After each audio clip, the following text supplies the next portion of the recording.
Good afternoon and welcome to the Board of Health meeting of January 20th, 2021. Please note that this meeting is being recorded and will be available shortly hereafter for scheduled and on-demand viewing on any smartphone or tablet device. If anyone else is recording the meeting, please notify the chairman. Pursuant to Governor Baker's March 12, 2020 order suspending certain provisions of the open meeting law, General Law 30A, Section 18, and the governor's March 15th, 2020 order imposing strict limitations on the number of people that may gather in one place, this meeting of the Chatham Board of Health is being conducted via remote participation. No in-person attendance of members of the public is permitted, but every effort will be made to ensure that the public can adequately access the proceedings as provided for in the order. A reminder that persons who would like to listen to this meeting while in progress may do so by calling the phone number posted. The number is 1-508-945-4410, and the meeting call-in ID number is 732-773-888#. Thank you, and I'll turn the meeting over to Chairman Beckley. Thank you, Judy.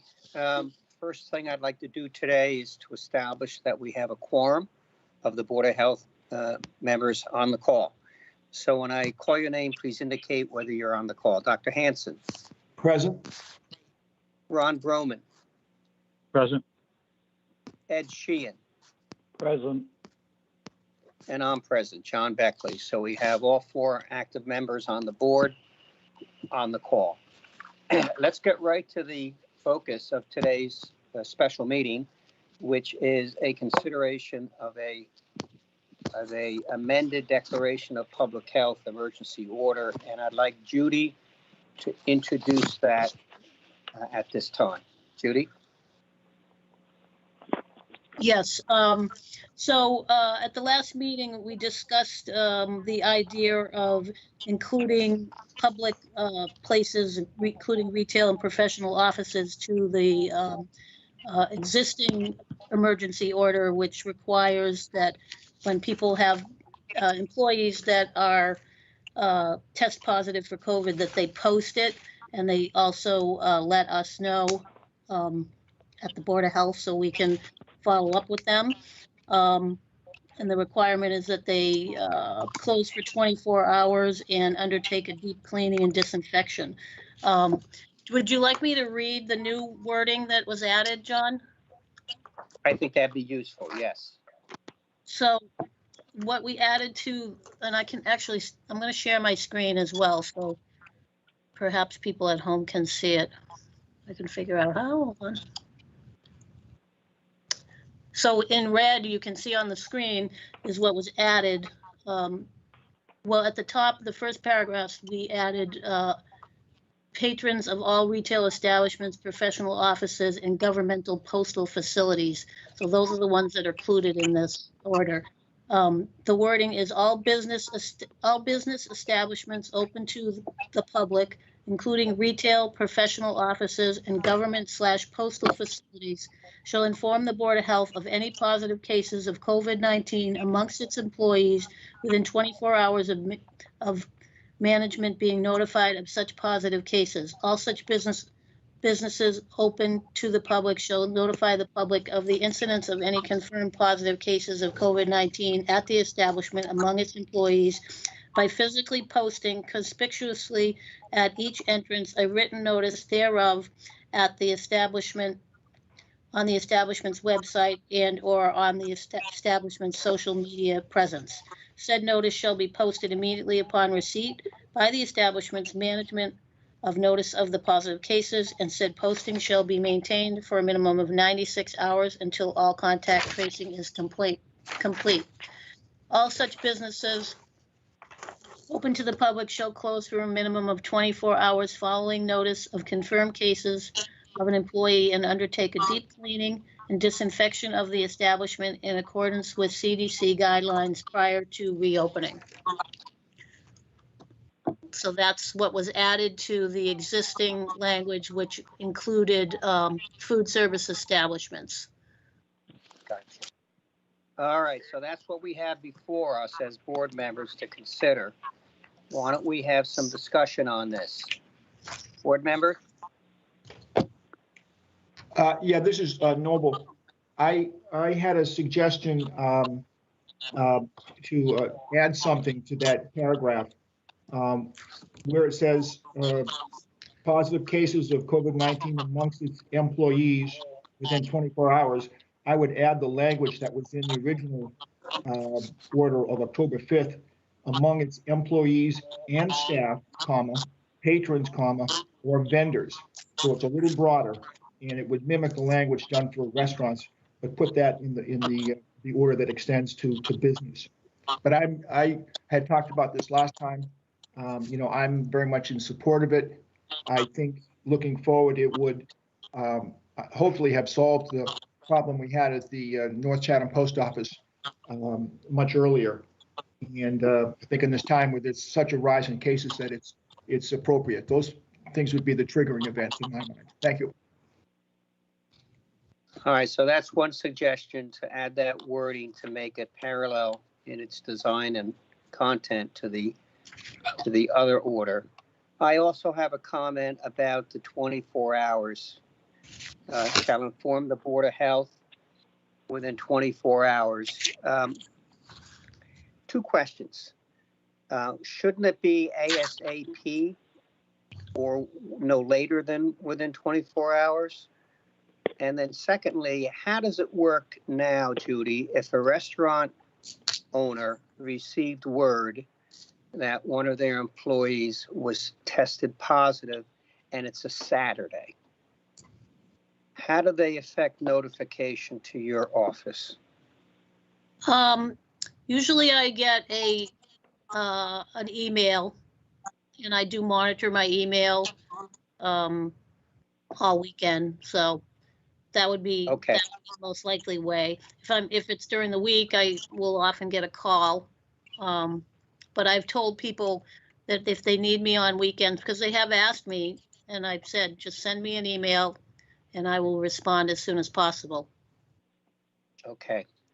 So does it make sense to include wording in this that says, shall inform the Board of Health as soon as possible, and in any case within 24 hours? I mean, we don't want them waiting a day if there's no need to wait a day, is what I'm saying. Right. Yeah, I don't think that that's unreasonable for them to be told that they should let us know as soon as possible. Most of them Right. do, because they end up, what my experience has been, that they end up shutting down and then calling me. Like if they find out at lunchtime that somebody tested positive, they'll shut down for dinner, Right. right away, as soon as they get everybody out, that type of thing. Okay, so in order for this to work the way we would want it to work, on a Sunday, when the owner gets notice of a positive, we don't want he or her to say, oh, I have 24 hours, I'm going to notify tomorrow, right? We don't want that. We want him or her to notify the Board of Health immediately. And in order for them to do that, they have to know how to do the notification. They have to be aware of the fact that there is a 24-hour email address that they can use to comply with the, okay. Yeah, I send regular emails out to at least the restaurants, not the rest of the establishments in town, but I do send regular emails out to people in these businesses. So, and then we could also let the Chamber of Commerce know about this requirement and have them let their people know as well. Perfect. Okay, so if this is passed, then we would also facilitate a broad notification to the newly regulated workplaces that A, the order's in effect or as of a particular date, and B, this is how you would affect compliance after hours. Correct. Okay. Yep. Are other board members? Go ahead. Yeah, John, it's Bob. Just so the board's aware, we've already been in contact with the Chamber of Commerce about this change. They were provided a copy of the draft last week when it was distributed out to the board and posted on the website. So they've already been given a heads up that this is coming, or likely to be coming, or at least was going to be discussed by the board today. And then the second thing, I think we need to get some clarity on exactly how you want the wording changed before any votes are taken, and then take a vote on each proposed change. And I think the first one is relatively straightforward. So on the third line down of that first red paragraph, that starts off any positive cases of COVID-19 among its employees, and then we would add and staff, comma, patrons, comma, or vendors. So I think you guys ought to take a vote to accept that amendment to the, to the draft. And then in terms of what language you would like to put in there regarding the timing of notification. Okay. So that would be that wording change. Where were you referencing that, in the very first paragraph? No, in the first red paragraph, so the third Gotcha. paragraph on page 1, the third line down, it would be, the proposed amendment is to read any positive cases of COVID-19 amongst its employees and staff, comma, patrons, comma, or vendors. So that way it would have the same language that we have in the, for the food service establishments. Okay. All right. So that is, that's one recommended wording change. And then the other one would be in that same paragraph, third line down, shall inform the Board of Health of any positive cases of COVID-19 amongst its employees. I would then say as soon as possible and no less within 24 hours. John, if I may, I might suggest that it read, upon management being notified of such positive cases, but in no case, but no later than 24 hours. I think that's, I'm fine with that. I think that's a little cleaner. So that first sentence would read, all business establishments open to the public, including retail, professional offices, and government postal facility, or government/postal facilities, shall inform the Board of Health of any positive cases of COVID-19 amongst its employees and staff, patrons, or vendors, upon management being notified of such cases, but no later than 24 hours after notification.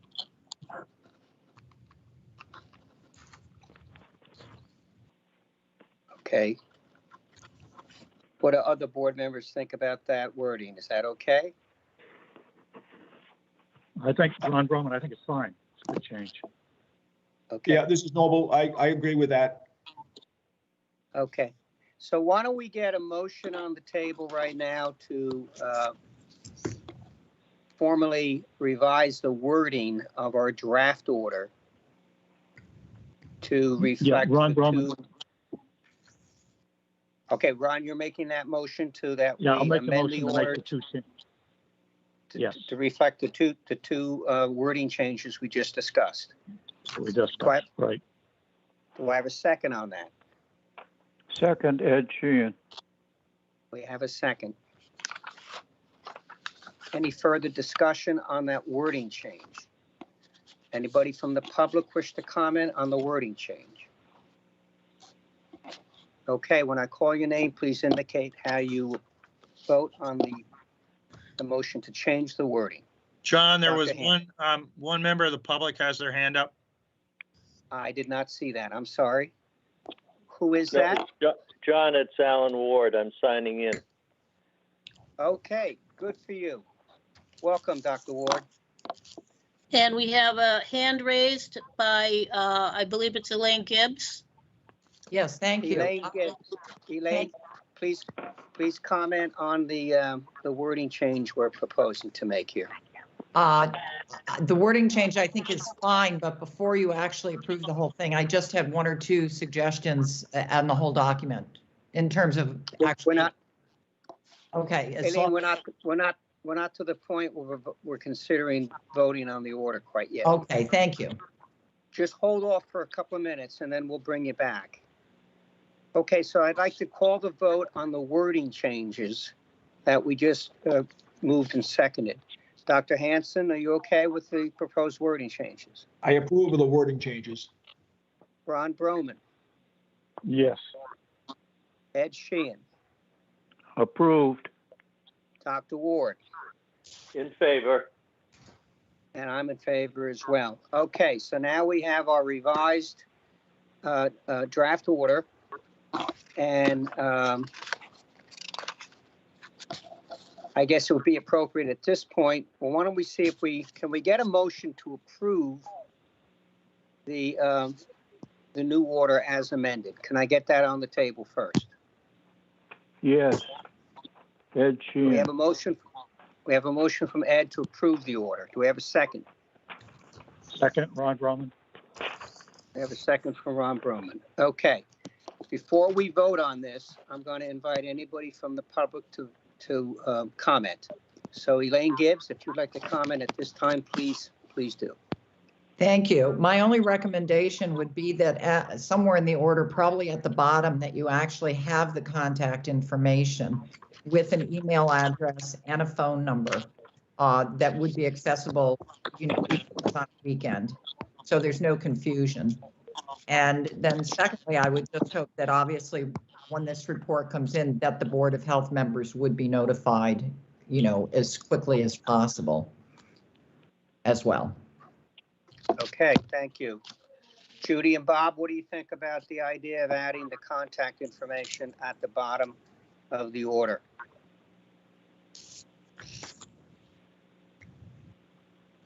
This is Judy.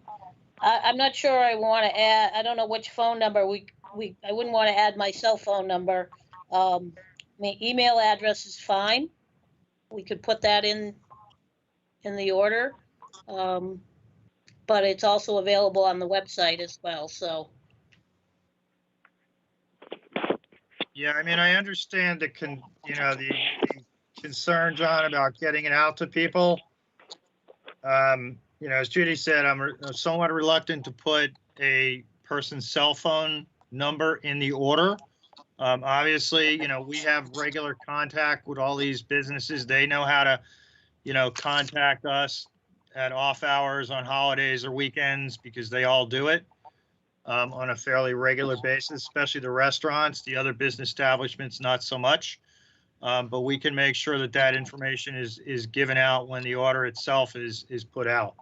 But I mean, if the board would like to, we can certainly add, an email address in there. What do other board members think about amending the order with a footnote referencing? I would not do a cell phone number, but I think if there is a generic or a general incoming email address, we could theoretically add that. What do other board members think about doing that? Do we need to do it? Would it help? This is Ron Drummond. I don't think it wouldn't hurt to have it on there as long as it's just the email and, not the phone numbers.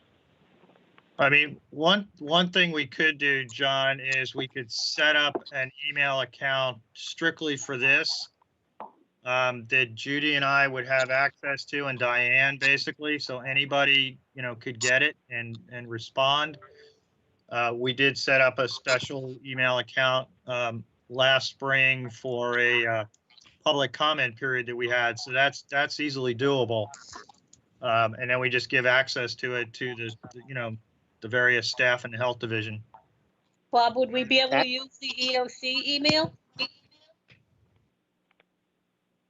We could certainly do that. I get copies of all incoming EOC emails, so we could do that, yeah.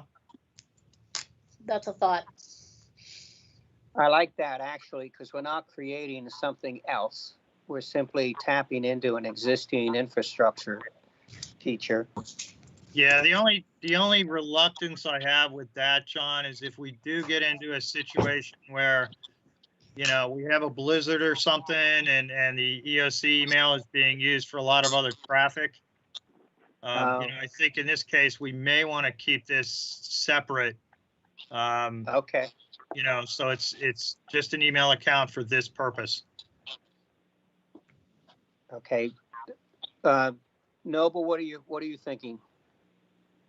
I would go along with Bob's suggestion that we set up an email account for this purpose and put it at the end of the order. Okay. Elaine, you have your hand up? I'm sorry, I didn't lower it. Thank you. Okay. I'm okay with this. If it's fairly easy and quick to establish a new temporary email that would capture these reports, and we would have an assurance that Bob and or Judy would see them, I'm fine with doing that, and I'm also fine with building it into the order as an extra layer of assurance. So we have a motion on the table to John, approve Hey, the John. order. Yes. Yep. Yeah, what I'd like to suggest is, just so it doesn't get lost by putting it at the end of the order, is right after the second paragraph in red, right above the sentence that starts violations may result in, that we add a new line in there that basically says notification shall be submitted to, and then we, you know, colon, and then we'll have the new email address. Good. And that way it doesn't get lost, you know, by just being a sentence further down in the order somewhere. That's a very good suggestion, Bob. All right. I'm sensing that. Yes, Judy. I just didn't know if Patrick wanted to weigh in on anything as far as the legalities of the Postal Service being included in this and government buildings.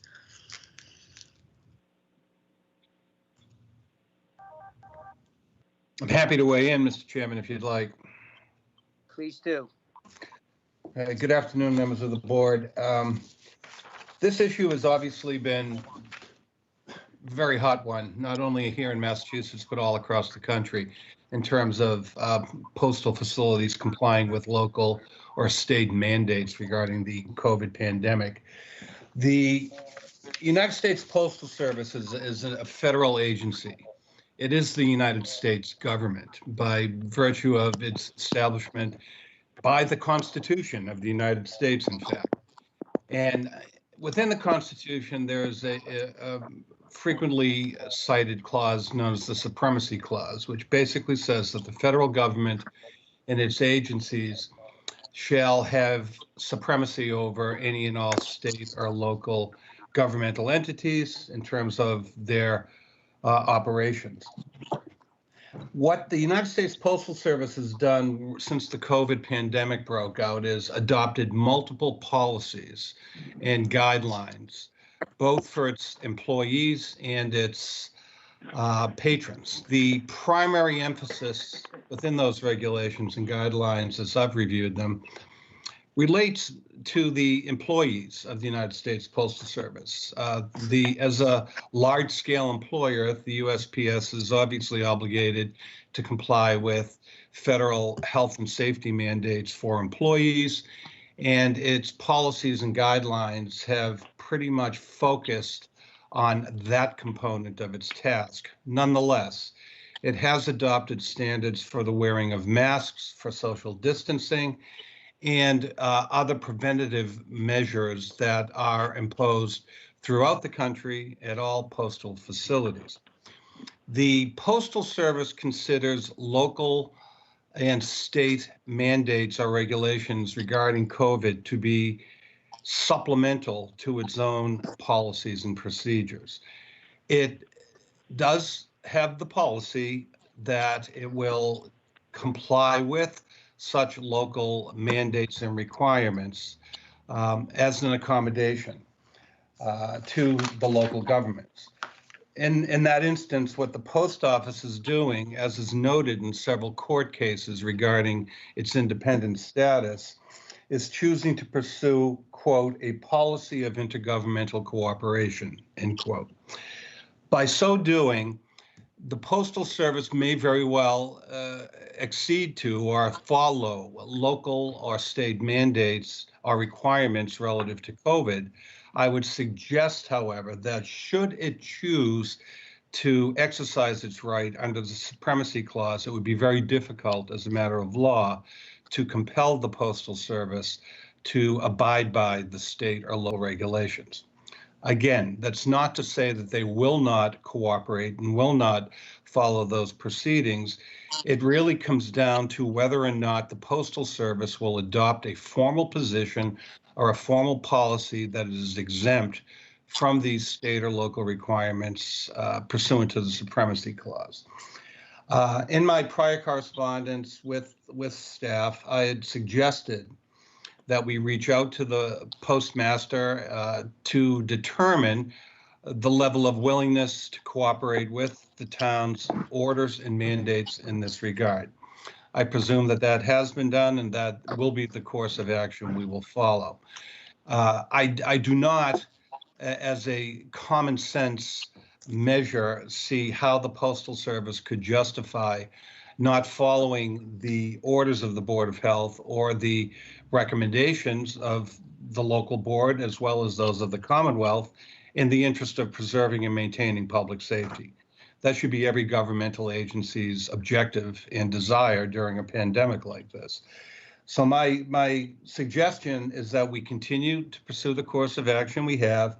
I did suggest that the language within the proposed emergency order before the board today be broadened to include governmental facilities generally, in addition to specifically referencing postal facilities, so that there's no allegation or assertion that we're singling out a single governmental agency. In this order, that language is incorporated into the order that the board has before it today. So I suggest that this order should certainly be made known to the Postal Service and any and all other governmental agencies who operate facilities within the town of Chatham. It will be clear from the language of the order that it is our intent to apply this order and its requirements to these governmental facilities. And we'll see where it goes from there.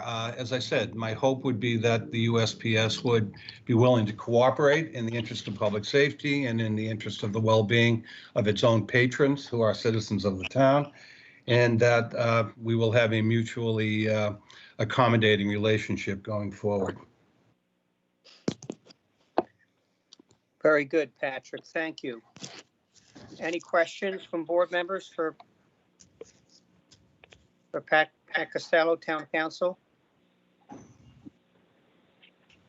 All right, that makes good sense what you just outlined. I understand it much better now.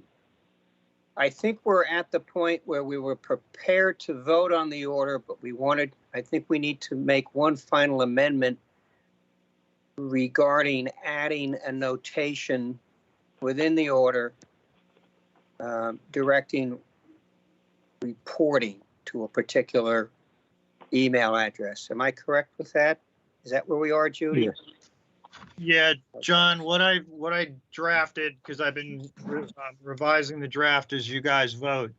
What I added was a new sentence after the fourth indented paragraph. If everybody has that in front of them, or Judy, I don't know if you can share your screen again. But after the fourth small paragraph in red, which talks about all such businesses open to the public, I just basically added a new sentence in there that says notifications shall be submitted to, and then that's where we'll put in the new email address, which we should be able to get up hopefully this afternoon. And then we'll get this out today or tomorrow morning first thing. All right, thank you. Can I get a motion from a board member to accept the additional change? Ed Sheehan, Can I get a second? Ron Broman. Okay, when I call your name, please indicate how you vote on adding that additional line into the draft. Dr. Hanson, Approve? Ron Broman, Approve. Ed Sheehan, Approve. I approve, and Dr. Ward. I approve. Okay, we are now ready to vote to accept and approve the overall new declaration of public health emergency order as amended prior. Can I get a motion to do that? Motion to approve, Ed Sheehan. Can I get a second? Noble, second? Okay. Before I call the question, anybody from the public wish to comment before we vote? Hey, John? Yes, Bob? Yeah, sorry. Just one thing, so everybody's clear. There is a sentence just up from the bottom at the end, which says the order supersedes the order adopted by the Board of Health on October 5th, 2020. Just so everybody's clear that this order will basically now supersede the order that you passed back in October. Okay. So that- What will be the effective beginning date of this order? Do we have to establish that? At the bottom. We have normally when the board was voting on Mondays, we made it Thursday, so 12:01 Thursday. If we can get the email address this afternoon, then I don't see any reason why it couldn't take effect tomorrow, or maybe Friday at the latest. And, we make them effective at 12:01 a.m. So, All right, Judy, I good. don't know if you have any thought on that.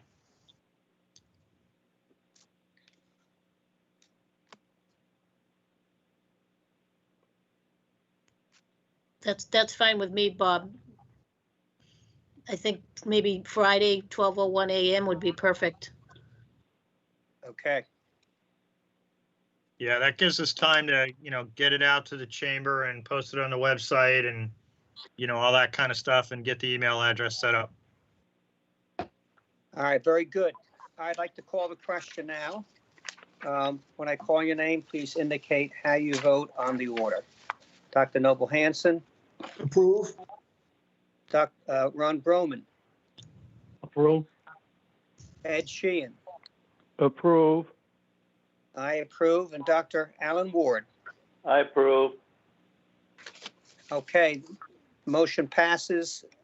We've now adopted a new and broader public health emergency order on COVID. Thank you, everyone, for working on this and making this happen as fast as it did.